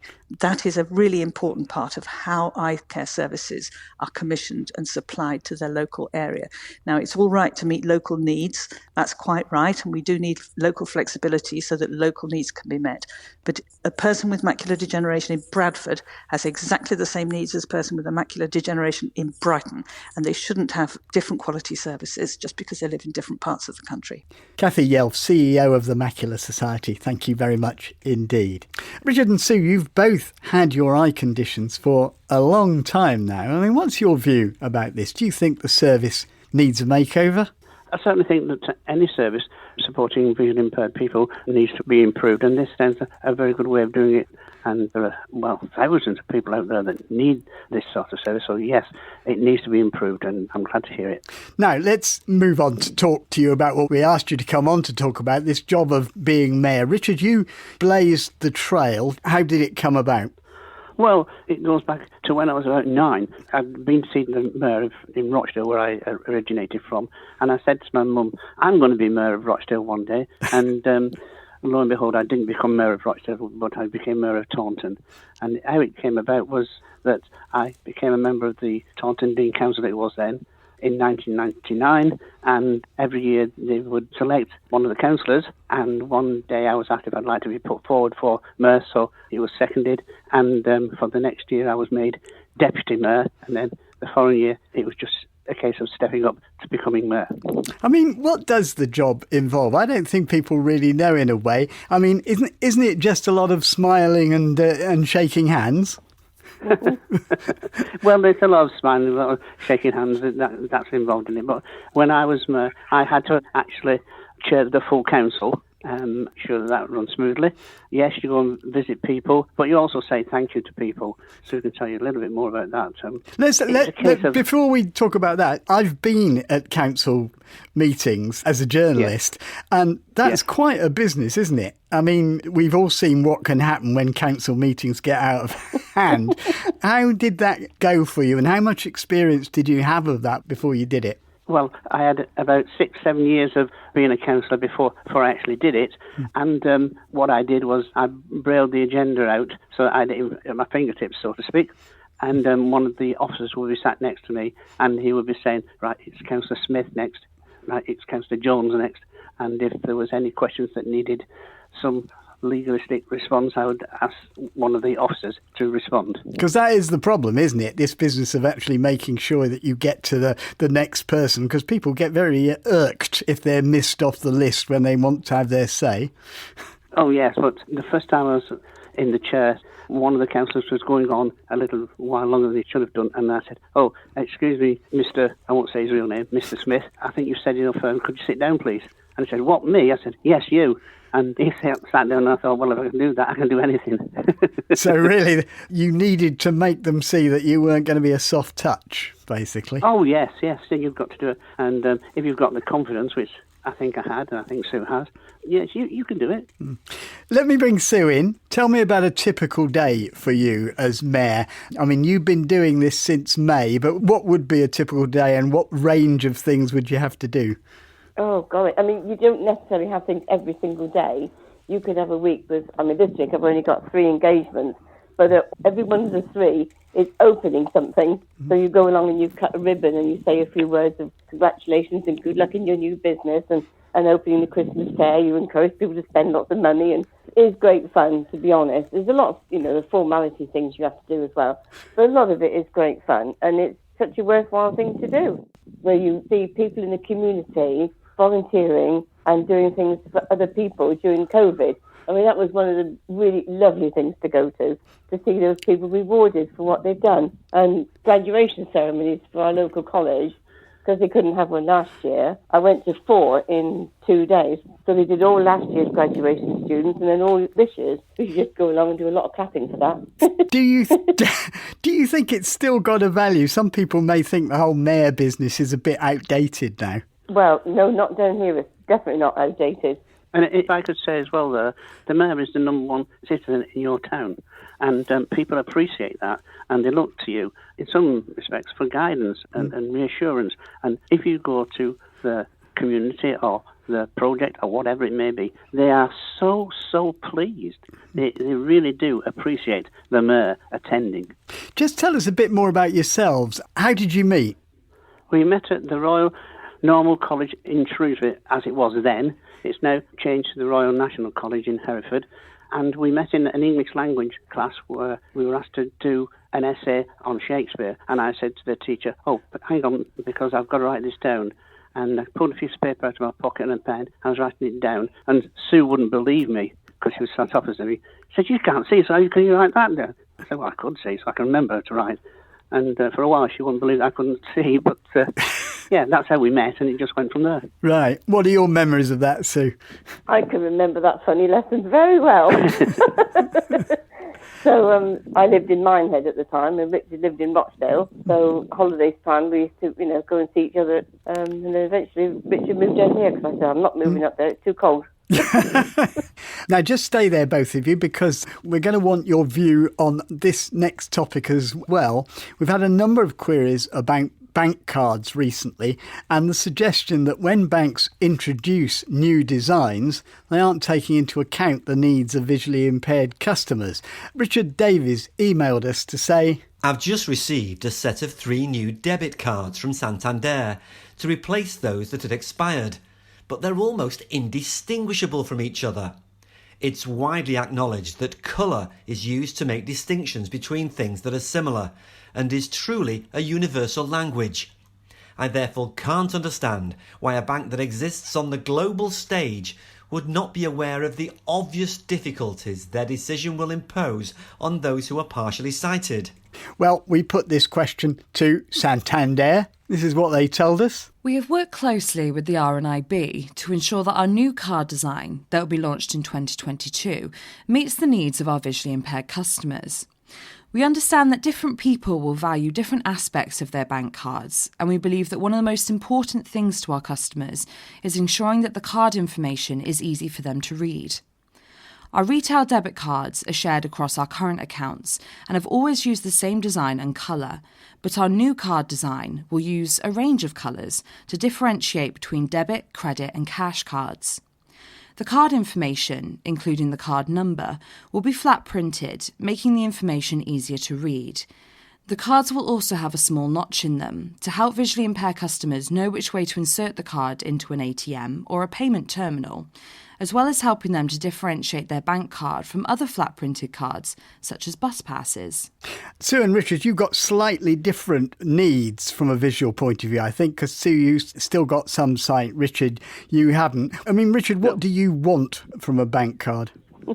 I don't want anything. I won't use them. I feel that it could be so difficult for a blind person. When that response from Santander was read, it kept on about being able to read. Well, obviously, someone with no sight at all can't read the normal print, and I think it's so easy for somebody to see what you're doing over your shoulder or whatever with a card, and can easily swipe out your hand and anything like that. So I just do not use one. Right. If I want some money, I go to the bank, get my £50 or whatever I want, and I prefer to have that small amount of cash in my pocket. So all this talk of the cashless society, that doesn't appeal to you very much? Not at all. And Sue, what about you? I think you do still have some sight. Are you a card denier as well? No, I'm not actually. No. No, I've only got a debit card. I like the contactless system though. That's the best thing they ever introduced, I think. I don't have a PIN on this card. It's a signature card, so you have to sign every time. So because of that, the contactless is absolutely brilliant for me. So I do like the idea of the embossed numbers that are along the front of your card, those 16 digits, because they're slightly raised. If you don't have it in just the right light, some of them can be a bit difficult to read. So I wish they would put them flat on the card. Well, my bank don't do them flat. Right. But I wish they did. That's a really good idea. Right. And so I think we're beginning to hear that is going to be used. And Sue and Richard, just before you leave us, is this now the end of the mayoral ambitions of the Lees family? Come next May, is it going to be quiet retirement? No, well, it won't be for me because I shall be mayor for 2 years. We've changed the system down here. Oh, right. So I'll have I've got another 18 months to do. Richard, have you had enough now? Do you think you've done your bit? No, I'll never have had enough of being a councillor. I can be re-elected in 23. But I am the vice chair of Somerset West and Taunton, the council that we're under now. So, I'm still very heavily involved and always will be as long as I can be a councillor. Richard and Sue Lees, thank you both very much for joining us. And just before we go, if you sometimes wonder, does raising issues with In Touch really make a difference? Well, you may recall that last week we talked to Paul Royal of BBC News at 10 about the frustration to blind people over news reports with untranslated foreign language interviews. If you don't recognise what that sounds like, it's like this. The pickup trucks just keep coming. From here, it's a 7-hour journey through the desert to Pakistan. But there are whole families here too. Aren't you worried about going with all these young children? Now,